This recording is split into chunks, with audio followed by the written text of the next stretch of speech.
As millions around the nation somberly observed the 10th anniversary of the September 11, 2001 attacks on America, a Chechen immigrant named Tamerlan Tsarnaev stood inside the second-floor apartment at 12 Harding Avenue in Waltham, Massachusetts, a relatively quiet suburb just 11 miles west of Boston.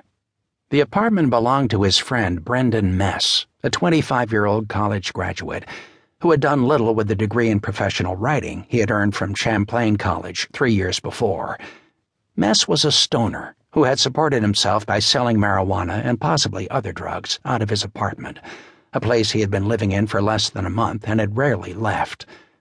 Neighbors had noticed a steady stream of visitors coming and going, but those living on Harding Avenue preferred Brendan Mess over the previous renters, who had used the apartment like a frat house, partying until dawn on many occasions. He lived in the second-floor apartment with his girlfriend, Hilda Eltalib, whose name appeared on the rental lease. Recently, Mess had invited another friend to live with them, 31-year-old Eric Weissman, who had just been kicked out of his own apartment in nearby Roslindale after police raided the place and seized a large stash of drugs and cash. Weissman needed a place to crash while he got back on his feet financially, and his buddy Brendan had been willing to help. Both knew the situation was temporary, because although Eric Weissman was also a stoner and low-level pot dealer, he was actively pursuing bigger things.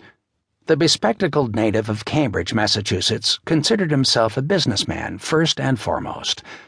Along with two friends, he had founded a small company called Hitman Glass, which manufactured Chihuly-inspired ornamental marijuana pipes to take advantage of the rapid decriminalization of marijuana sweeping through parts of the country.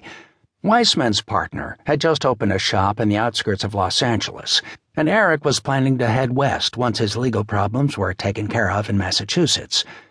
The raid on his Roslindale apartment had followed an arrest in 2008 for marijuana possession with intent to distribute after he had been pulled over by police while carrying a large brown paper bag filled with smaller plastic bags of pot.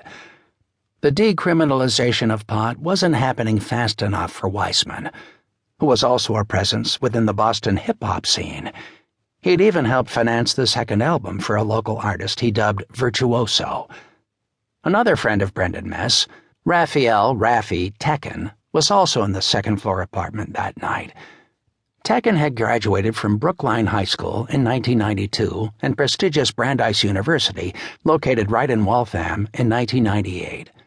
At age 37, he was several years older than both Mess and Weissman, but the three men bonded through their shared Jewish heritage and their love of marijuana.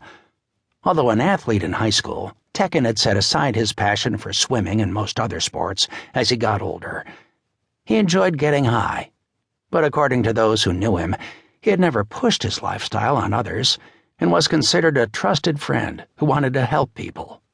When his cousin was forced out of her home after a devastating fire, Tekken worked tirelessly to collect donations for the family.